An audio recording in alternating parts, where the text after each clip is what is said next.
මේ උගේ නිකන් ජීවන චක්‍රය බැලුවොත් හරි අර තියෙනවනේ YouTube එකේ ඔය ඉක්මනට ටට්ටක් ගාලා යන්න අර හදලා තියෙන ටයිම් ලැප්ස් ද මොනවද කියලා තියෙන.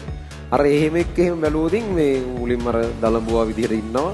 ඊට පස්සේ අර ඌම පොඩි කකුන් එකක් මොකක්ද ඔන්නෝමයක් හදා ගන්නවා යාගේ වටේ.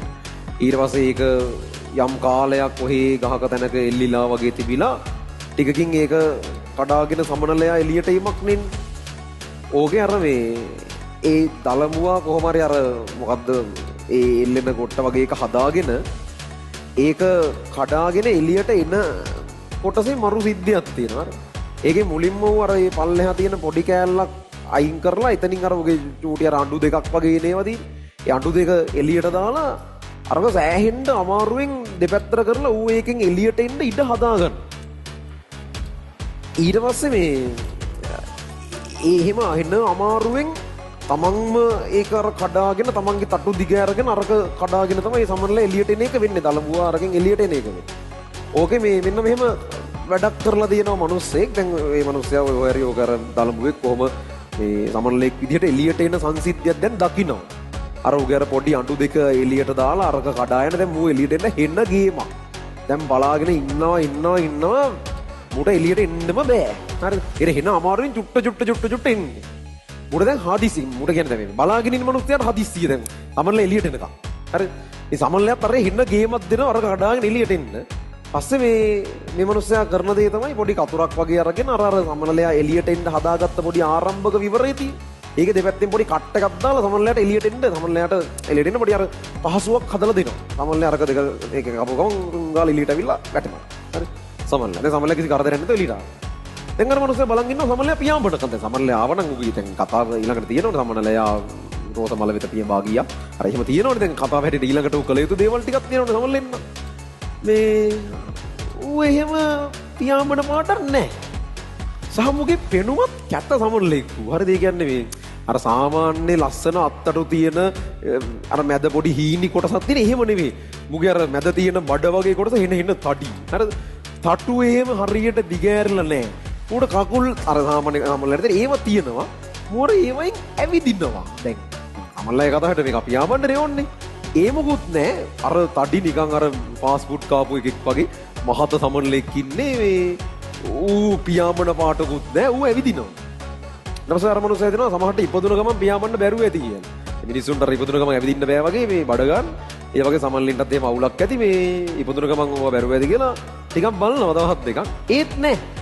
සමනලයා ඇවිදිනවා. පයින් යන්නේ ඌ ගමන්. පියාඹන ඒ මොකුත් නැහැ. අර පැණි බොන ඒව මොකුත් නැහැ. උට බත් කන්න තමයි වෙන්නේ. කියන්නේ අර කොහොම ඇවිදගෙන ගිහිල්ලා එහෙම දැන් මූ වෙන මට්ටමක එකට තමයි ඇවිල්ලා තියෙන්නේ. ඔතන පස්සේ හේතුව හොයලා බලුවම මෙන්න මෙහෙම එකක් තියෙනවා. ඔය සමනලෙක් අර අතනින් එළියට මේකේ 100%ක් ජෛව විද්‍යාත්මක නිර්වද්‍යතාවය මම දන්නේ නැහැ. කතන්දරේ මම මේ කියන්නේ. හරිද? මේ ඒ සමනලයා ආසන්න වශයෙන් මේක හරි මේ කියන කතාව. අතනින් ඔය එළියට එනකොට ඒක කඩා ගන්න අර වගේ මුලින්ම පොඩ හිල් කළා එළියට ඇවිල්ලා ඌ කරන එක දෙයක් තියෙනවලු උගේ තටු දැන් අරක ඇතුලේ ඉන්නකොට තටු දිගෑරලා නෙවෙයි ඉන්නේ. ඒ ටික අර ඇඟ වටේට එතිල වගේනේ තියෙන්නේ. එතන සමනලෙක් සාමාන්‍යයෙන් ඒ දලඹුවා සමනලයට ට්‍රාන්ස්ෆර් වෙන පීරියඩ් එකේදී අර මොකක් හරි එක ලික්විඩ් එකක් මොකක් හරි ද්‍රවයකින් උගේ අර බඩ වගේ කොටස පිරලලා තියෙන්නේ. ඊට පස්සේ මූ මේකෙන් එළියට එනකොට මොර හෙන ආයාසයක් දරලා ඒ ලික්විඩ් එක උගේ තටු වල තියෙනවලු පොඩි නිකන් බට ලයින් එකක් වගේ එකක්. ඒ බට ලයින් එකට තෙරපලා කියන්නේ අර බඩේ වගේ පිරලා තියෙන ද්‍රවය අර තද කළා අර පිහාට වල තියෙන පිහාට නේ මොන හරි ව්‍යාපත් වල තියෙන ඒ බට ලයින් එකට පුරවනවා. එතකොට තමයි අර තටු ටික ශක්තිමත් දෘඩ තටු ටික හැදෙන්නේ. ඒකත් එක්ක තමයි තටු දිගෑරිලා ඌ සමනලය වෙන්නේ. අපි ඒ ප්‍රොසෙස් එක නතර කරලා උට අරක ලේසි කරලා දුන්න එකෙන් උනේ ඌ සමනලයයි දලබෝයි අතරමැද තියෙන අමුතු සතෙක් බවට පත් වෙච්ච එක. ඒතර සමනලයා අර හරි ලස්සන ඒ ක්‍රියේෂන් එක වෙන්න නම් ඌ අර පරිප්පුව කණ්ඩම ඕන. ඒ පරිප්පුව නොකා ඌ හරිනම් විය යුතු අර ලස්සනයි කියන සමනලයා කියන තැනට යන්න බෑ කවදාවත්.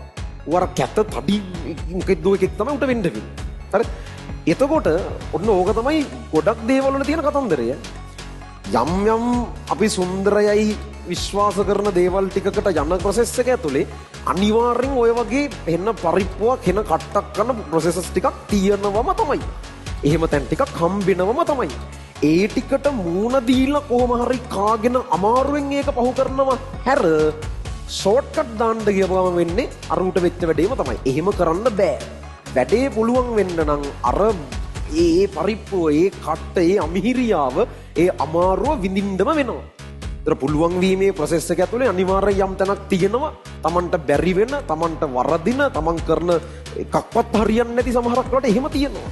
එහෙම ගිහිල්ලා තමයි එක තැනකදී ඒක ටික පුළුවන් වෙනවා කියන එකට මාරු වෙලා ඒ ඔස්සේ යන එක වෙන්නේ. අර ගොඩක් වෙලාවට වෙන්නේ ගොඩක් යවුන් දවසක් බලනවා දෙකක් බලලා මේක හරියන්නේ නැහැ. දමලා ගහලා නිකන් ඉන්නවා. එහෙම වුණාම කවදාවත් අර අපිට ඕන කරන අපේ ඔළුවේ තියෙන මේ සුන්දර ලස්සන හෙන මාර ක්‍රියේෂන් එක ඒක හදාගන්න වෙන්නේ නැහැ. ඒකට යන්න ඕන නම් අර සමරලයට වුණා වගේ පරිප්පුව කණ්ඩම වෙනවා.